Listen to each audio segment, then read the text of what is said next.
Un dirigeant de Toyota estime que la promotion à part entière des VE pourrait être un investissement gaspillé. Ah bah oui, forcément, hein. Toyota et voitures électriques, ça fait pas bon ménage, hein. Ils sont fatigants quand même, hein. Ted Ogawa, membre de longue date de Toyota, a déclaré que l'argent serait mieux dépensé en crédit d'émission pour atteindre des objectifs climatiques. Un investissement gaspillé est pire qu'un achat à crédit. Ogawa semble croire que la demande des VE n'est pas actuellement à un niveau qui permettrait de soutenir un véritable effort de transition des véhicules essence hybrides vers les voitures électriques. Encore une fois, de notre point de départ est ce que devrait être la demande du client. Par exemple, la réglementation 2030 prévoyait que plus de la moitié du marché des voitures neuves devrait être BEV, mais notre plan actuel est d'environ 30%. Ogawa a également déclaré que même si l'EPA reconsidère la réglementation sur les véhicules électriques et la fait éventuellement revenir légèrement, il est probablement préférable, d'un point de vue commercial, d'examiner ce que veulent les clients, ce qui diffère de ce que veut l'agence. Ouais, mais encore une fois, les clients, ils comprennent pas que il y a un réchauffement climatique en cours. En fait, ils pensent qu'à leur gueule, hein. Selon eux, les clients, ils pensent qu'à leur gueule, en fait. Après, d'un côté, c'est pas faux. Il y a beaucoup de personnes sur Terre qui en ont rien à foutre du changement climatique. Ils pensent qu'à leur tronche, ils se disent, bon, de toute façon, dans 20 ou 30 ans, je serai mort.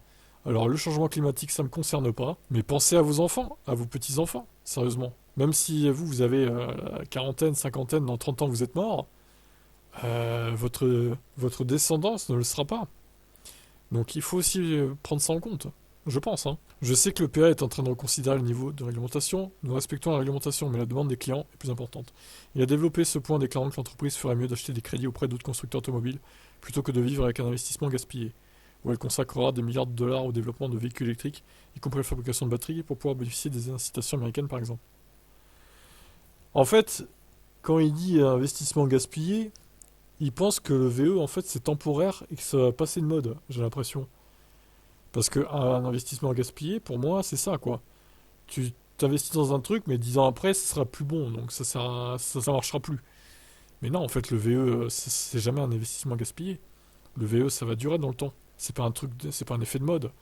Contrairement à ce que certains croient, même sur cette chaîne, en commentaire, certains croient que le VE, ça va durer 5-10 ans, après, on va retourner au thermique à fond. Mais vous êtes abrutis, en fait, ceux qui pensent ça.